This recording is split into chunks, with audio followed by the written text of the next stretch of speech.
जय माता दी दोस्तों, जय श्री हरि विष्णु। तो आज के इस वीडियो में हम फागुन मास की पूर्णिमा तिथि के बारे में बात करेंगे। उसकी पूजा विधि कैसे करनी है, पूर्णिमा की पूजा कैसे करनी है। और इस बार जो है फागुन मास की ये पूर्णिमा है, जिसको हम लोग होली का त्यौहार भी मनाते हैं। तो इस बार जो है वो फागुन मास की पूर्णिमा पर ग्रहण भी लग रहा है। तो ग्रहण में क्या करें क्या नहीं करें, और स्नान दान की पूर्णिमा कब है, व्रत की पूर्णिमा कब है और कैसे करना है, और होली का त्यौहार हम किस दिन मनाएंगे, आदि तमाम जानकारियाँ आज के इस वीडियो में हम बात करेंगे। तो देखिए, सबसे पहले हम लोग जो हर महीने की पूर्णिमा का जो पूजा करता है ना, तो वो इस बार भी हम लोग करेंगे।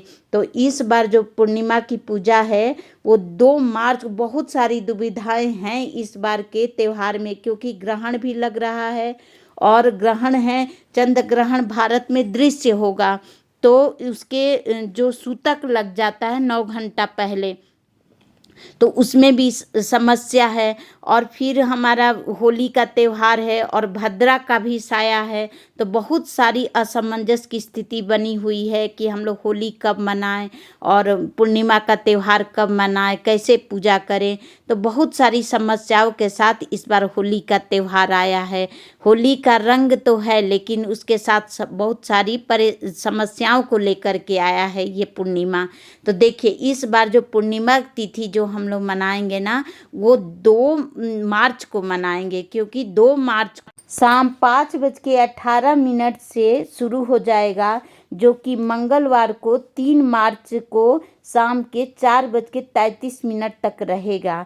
तो इसको देखते हुए देखिए, जो पूर्णिमा का व्रत करते हैं ना, वो चंद्र भगवान को भी अर्घ्य दिया जाता है। तो चंद्र भगवान को जो हम लोग अर्घ्य देते हैं, तो जब चंद्र भगवान दिखाई देंगे तभी तो अर्घ्य देंगे ना। तो इसलिए शाम को मतलब चंद्र ग्रहण चंद्र ग्रहण नहीं, चंद्रमा दिखाई देंगे, जिनको हम लोग अर्घ्य देते हैं। तो इसलिए हम लोग 2 तारीख को पूर्णिमा का व्रत करेंगे और 3 मार्च को हम लोग स्नान दान की पूर्णिमा होगी, ठीक है। और उसी दिन ग्रहण भी लग रहा है, और तो ग्रहण सूतक काल भी शुरू हो जाएगा। तो इसलिए 2 मार्च को ही हम लोग पूर्णिमा का व्रत करेंगे, और 3 मार्च को हम लोग स्नान दान जो भी ब्राह्मण को करना है वो 3 मार्च को करेंगे। तो देखिए, सबसे पहले अपने एक दीप कलश बना लीजिए। पूर्णिमा को बनाना चाहिए, तो अष्टदल कमल बना करके और दीप कलश बना लेंगे। और कलश में सुपारी, लौंग, इलायची, अक्षत, हल्दी, फूल और एक सिक्का डाल करके, ये नॉर्मल मैं आपको बता रही हूँ, ऐसे तो बहुत सारी चीज़ें इसके अंदर पड़ती हैं, लेकिन इतनी चीज़ों को तो डालना ही चाहिए, ठीक है। इसके अंदर डाल करके और एक अक्षय पात्र रखेंगे, चावल से भरी हुई कटोरी, और उसके ऊपर तेल का दीपक जलाइए या घी का दीपक जलाइए। आपको भगवान ने सामर्थ्य दिया उस हिसाब से करिए। और उसके बाद पहले हम कलश की पूजा, पहले दीप की पूजा करते हैं दीप जला के, उसके बाद कलश की भी पूजा की जाती है, क्योंकि कलश में सभी देवी देवता का आवाहन हम कर देते हैं। तो इसलिए कलश को भी हमें पूजा करना चाहिए पंचोपचार द्वारा। उसके बाद फिर हम भगवान को स्नान वगैरह करा लिए हैं, और उसके बाद फिर भगवान को जल का छींटा दे देना है, और अपने सभी देवी देवता को भी पूजा करना है। तो सबसे पहले कलश का पूजा करने के बाद गणेश जी का पूजा करेंगे, ठीक है। गणेश जी का देखिए हमने रखा है, तो हम पूजा कर चुके हैं। तो फिर जल से सभी देवी देवता को हम लोग जल छिड़क देंगे। स्नान का मन के अंदर ध्यान करना कि हम अपने प्रभु को स्नान करा रहे हैं, उनका हाथ मुंह पोंछ रहे हैं, उनको चंदन टीका कर रहे हैं। ये बहुत ही सुंदर भाव लेकर के अपने प्रभु के पास जाना है कि हम अपनी प्रभु को चंदन लगा रहे हैं। हमारा कितना भाग्य है कि हम अपने प्रभु को टीका कर रहे हैं। अपने भाग्य पे इतराना है कि हम प्रभु की सेवा में लगे हैं। तो चंदन करना है, चंदन से टीका करना है, फिर रोली से टीका करना है प्रभु को। और देखिए, जो कुछ भी करेंगे ना, उसके साथ साथ हाथ धोते रहेंगे, ठीक है, चवन्नी करते रहना है।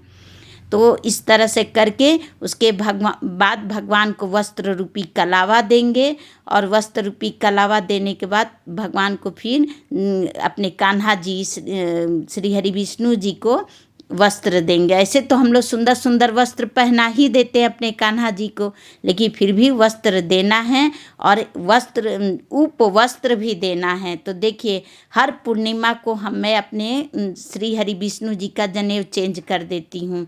ऐसे तो जनेऊ पहनाने के बहुत सारे विधि विधान होते हैं जिसके थ्रू पहनाया जाता है, लेकिन जितना सरल भाव से भगवान की पूजा करिए भगवान उतना ही स्वीकार करते हैं। हम महिलाओं की ज़िंदगी में और भी बहुत सारे काम होते हैं, तो अपने प्रभु को पहना देना है जनेऊ, उनको फूल सुंदर सुंदर फूल अर्पण करिए उनके श्री चरण कमल में और भगवान सहज स्वीकार करते हैं। तो फूलों द्वारा उनको, आपके पास बहुत सारे फूल हो तो उनको खूब सजाइए। और इस तरह से देखिए इस दिन पूर्णिमा भी है और उस दिन हम लोगों को होली की भी तैयारी करनी है, उसके अगले दिन ग्रहण भी है, तो इस बात का भी ध्यान रखना है। ग्रहण काल में ना बहुत सारे ऐसे कार्य होते हैं जो हमको नहीं करना चाहिए। तो देखिए सबसे पहले ग्रहण लगने से पहले ना हम लोगों को तुलसी पत्र तोड़ लेना है, और पूर्णिमा के दिन भी तुलसी जी नहीं तोड़ी जाती हैं, तो एक दिन पहले ही हम लोग को तुलसी पत्र तोड़ करके रख लेना है, ठीक है। और जिस दिन ग्रहण लगेगा उस दिन भी हमको तुलसी पत्र की ज़रूरत पड़ेगी, तो तुलसी पत्र तोड़ करके रख लेंगे। और रखने के बाद फिर जितने भी सामान हैं जो खाने पीने की जो चीज़ें हैं, दूध है, दही है, जैसे हम लोग फ्रिज में मलाई रखते हैं उसके अंदर, पीने वाले पानी में, सब कुछ में हम लोग जो ज़रूरत की चीज़ें हैं उसमें हम लोग तुलसी पत्र डाल करके रख लेंगे। और कोशिश करेंगे कि मतलब आप चाहें तो कुसा भी डाल सकते हैं, लेकिन कुसा सबको उपलब्ध नहीं होता, तुलसी पत्र आसानी से उपलब्ध हो जाता है, तो अपने प्रभु को ज़रूर करिए। और देखिए जब भगवान को हम भोग देते हैं ना तो अपने हाथों को धो लेना चाहिए, तभी प्रभु को भोग अर्पण करना चाहिए। तो इस तरह से भगवान को हम भोग अर्पण करेंगे। और देखिए हम लोगों को क्या करना है ग्रहण के दिन, ये तो जो करने वाला कार्य वो कर रहे हैं। महिलाओं, गर्भवती महिलाएं ज़्यादा बाहर नहीं निकलेंगी, ठीक है। और चाकू से कोई चीज़ काटने उठने का काम नहीं किया जाता है, ठीक है। इस बात का भी ध्यान रखिएगा कि सब्जी काटने लगे, ज़्यादातर पहले ही खाना वगैरह भी नहीं खाया जाता है। भगवान का ज़्यादा से ज़्यादा नाम सुमिरन करना है, ठीक है। और सूतक काल शुरू होने से पहले अपने मंदिर के पट को बंद कर देना है, भगवान को स्पर्श नहीं करना है हम लोगों को, ठीक है। और भगवान को स्पर्श नहीं करेंगे और उसके बाद जब ग्रहण काल समाप्त हो जाएगा तब जा कर के हम लोग प्रभु को पर्दा खोलेंगे, अपने प्रभु का स्नान कराएंगे। स्नान कराने के बाद अपने मंदिर की साफ़ सफाई करेंगे, भगवान के वस्त्र चेंज कर देंगे और खुद भी ब्राह्मण को कुछ दान करेंगे। तो इस तरह से देखिए हमने भगवान को भोग लगा दिया है। देखिए हम 2 दीपक जलाए हैं, एक हमारे दीप के पूजा के साक्षी होता है वो जलाई हूँ, एक दीप कलश है। और आप चाहें तो पंचदीप से भी आरती कर सकते हैं और आप चाहें तो कपूर से भी आरती कर सकते हैं। ये देखिए जितना भाव से श्रद्धा से पूजा श्रद्धा की होती है, सबकी अपनी अपनी श्रद्धा होती है, भगवान उसे स्वीकार करते हैं। तो जैसा मुझे आता है मैं आपको बता रही हूँ, और आप भी मुझे कमेंट के थ्रू बताइएगा कि आप लोग श्री हरि विष्णु जी की पूजा कैसे करते हैं, क्योंकि एक आपका छोटा सा कमेंट हमको बहुत ही अत्यधिक प्रेरणा देता है।